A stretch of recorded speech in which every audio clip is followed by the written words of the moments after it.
Keep Right with Ralph K. Ginorio. No preferences or prejudices.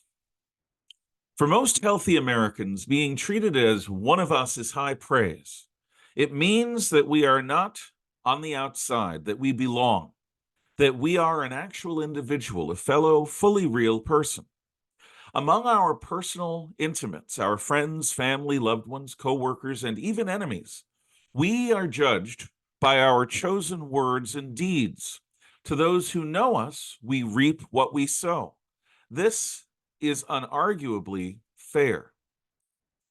What a splendid thing it would be to be assessed fairly. No hereditary aristocracies, no serfdom. Our destiny would derive from personal choice rather than immutable identity. When the Reverend Dr. Martin Luther King Jr. dreamed of a society where his children would be judged not by the color of their skin, but by the content of their character, he dreamed of a colorblind meritocracy. He dreamed of this type of equality of opportunity. He dreamed the real American dream. One of the truly glorious aspects of contemporary America is that so many of us are willing to treat everyone around us as our equal. Distinctions of race, sex, and faith, which have sparked so many past and present wars, matter little to most Americans. If this is true, you might ask, then why does our current society feel less like heaven on earth than like an antechamber of hell? Because a functional, fair, and reasonably harmonious society requires no political hacks, no organized machine politics, no civil rights groups, and no community organizers are needed when people treat one another humanely. Such a society will still have crime, poverty, disease, war, lawsuits, and broken homes. It will still even have bigotry. But amidst the cacophony of natural and man-made sufferings that are endemic to the human condition, most of us, much of the time, behave as if we believe that individuals can rise above any background or birth characteristic to become their best selves. When compared with almost any other society of people at any time, anywhere on earth, the relative tolerance of a typical American is truly shocking.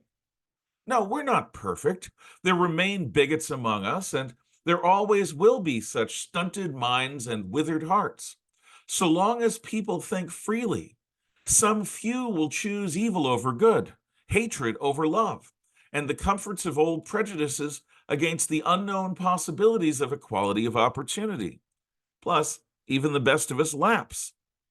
However, it has been illegal in the United States to discriminate on the basis of unchosen birth characteristics since 1964. During these 70 years, it has become obscene to publicly express race hatred in politics, commerce, the arts, or polite society. The vast majority of us today make every effort to see past the tribal friend or foe markers that are programmed into us by instinct. What is amazing is not how many of us remain bigoted, but rather how many of us strive to our utmost to overcome this original sin of us versus them. If this is true, then why does identity politics blight culture, business, academics, and entertainment? Because these social justice warriors among us, who'd rather run our lives than their own, are desperately afraid that they are about to become obsolete. The truth is not on their side. Today's America is anything but systemically racist.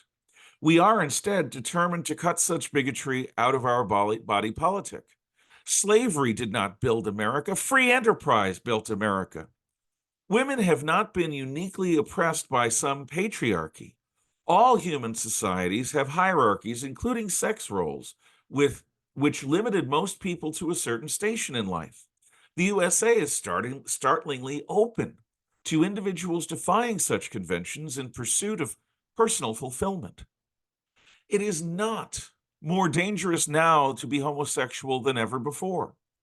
While it should while it shall never be fully normalized, because most human beings are simply not wired that way, homosexuality is now widely tolerated rather than damned.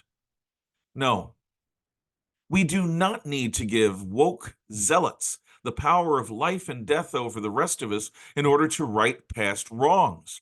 Communist China's Cultural Revolution and the killing fields of Kampuchea show what happens when a narrow ideology replaces objective reality.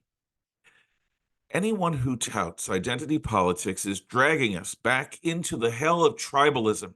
Reject their infernal siren song. Instead, be a free person among other free individuals.